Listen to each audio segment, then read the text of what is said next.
Shortly before 10 p.m. last night, members of the Washington County, Virginia Criminal Investigative Division and the Washington County CERT team conducted a search warrant at a drug house on Golden View Drive in Abington, Virginia.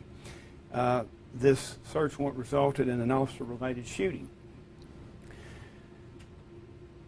Can you tell us who the suspect was? Yes, we'll get to that. Deputies were executing the warrant. An individual ran from the residence. A subsequent search of that area revealed an individual in an outbuilding near that residence. Attempts were made to get the individual to come out of a small room that was in the outbuilding. They were unsuccessful through negotiation attempts to do so. They deployed pepper spray. The individual did come out after a battering ram was utilized, and he had in his possession approximately a 2-foot-long machete. He was ordered numerous times to drop the weapon. He refused to do so. He continued swinging at the officers, and we utilized deadly force at that time. Were any other incapacitory measures attempted, like a taser or anything like that? We did not. We were attempting to utilize a taser when the individual lunged at officers with the machete. Okay. Were any officers hurt? No, no officers were hurt. There were 4 officers that were present. The individual was pronounced dead at the scene. Can you identify the individual for us? He has tentatively been identified as Roberto Avendano, Avendano, of the 22,000 block of of Golden View Drive, Abington, Virginia. Okay. Again, the Virginia State Police are conducting the investigation into the shooting. We won't obviously go into that. We feel like there are other suspects that very well may be, charges may be placed against those individuals. There was a quantity of methamphetamine, cocaine, and approximately $2,300 in cash that was taken from that residence.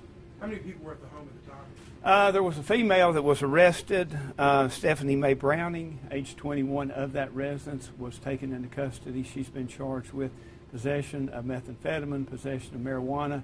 She is currently being held in the Southwest Virginia Regional Jail in Abington without bond. Can you tell us what the search warrant was for?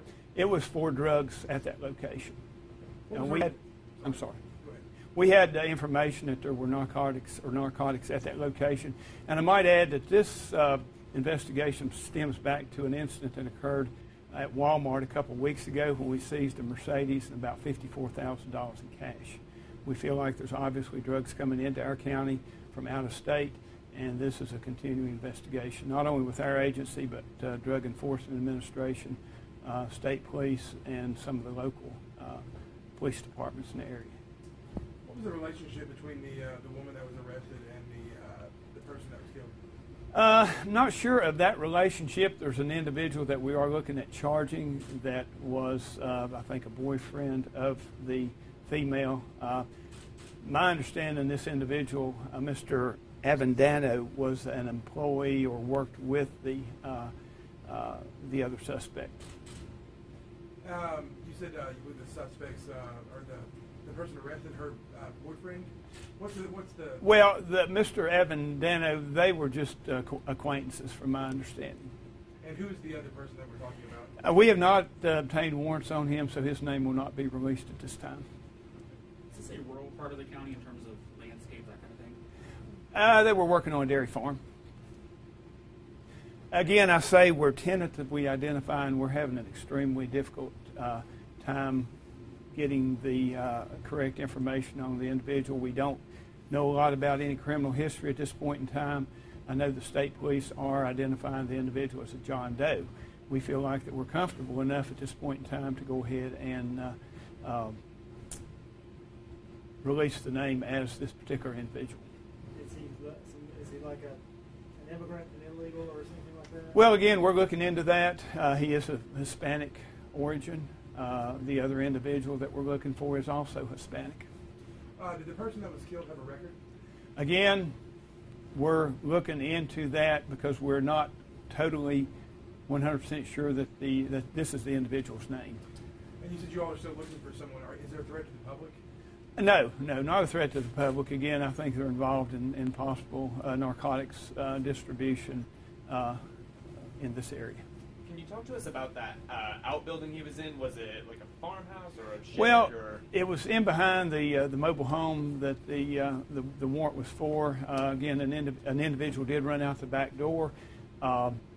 We searched for that particular individual. We're not sure if the individual that was shot is the same individual. Okay. We did, through an extensive search of that area and use of a K-9, able to locate this individual that was in again, it was sort of a barn-type shed that had an enclosed room that he had built into it, basically just a very small area with a bed.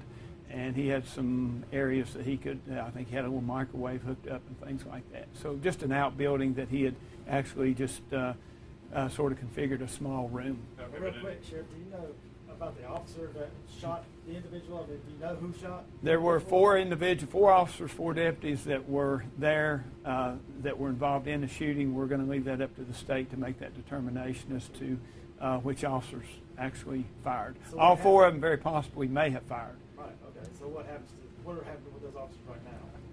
Yeah, go ahead. Well, you'll have to get a little closer to the sheriff. I mean, he's got the microphones on. Yeah. So. Well, they'll be placed, or they are placed on administrative leave pending outcome of the investigation. They will be provided counseling, obviously, and then once they are determined to be fit to return to duty, then obviously they'll be brought back to our agency. We feel like that sometimes leaving an individual off for an extended period of time is not the best way to do it, but they will receive counseling, and we'll go from there with it. But we do hope to have them back in a short period of time. I know we got the press release. Is there an incident report available? Not at this time. We're working on that. Again, it happened late last night. We were out till the early morning hours doing what we needed to do on our part of it, so we do not have an incident report at this time. I know that this is being investigated by VSP, but I mean, do you feel like your officers acted accordingly? I do. I feel totally comfortable that their actions were appropriate based on the circumstances. A machete, in my opinion, is just as deadly in some cases as a handgun. So I feel very comfortable and certainly support my officers, my deputies, in their decision to use deadly force.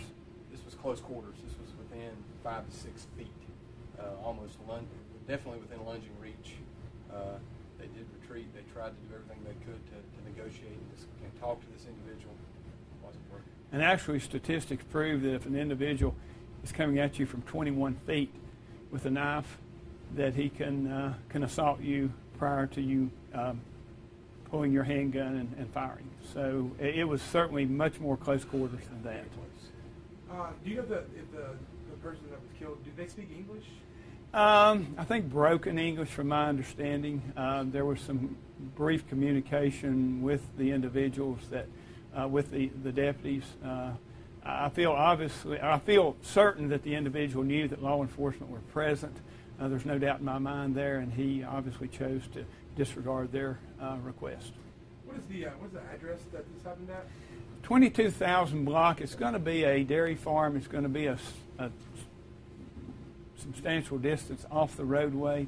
I don't know that the people would allow you to come onto that. You'd have to drive by a couple residences and then on up into an area that where the mobile home was located. So somebody else owns the dairy farm. That's correct. They were living there And working at that location, yes, on that dairy farm.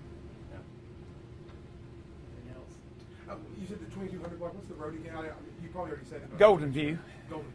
Right, Golden View, yes. That's Washington County, Abington? Yes, Abington, Washington County. You can go out Jonesboro Road and then make a left onto to Golden View. It's about 3 miles, I guess, south of Abington. Okay? Yeah, guys. And we'll keep you updated. I'm sure the state may have something a little bit later on in regards to their investigation.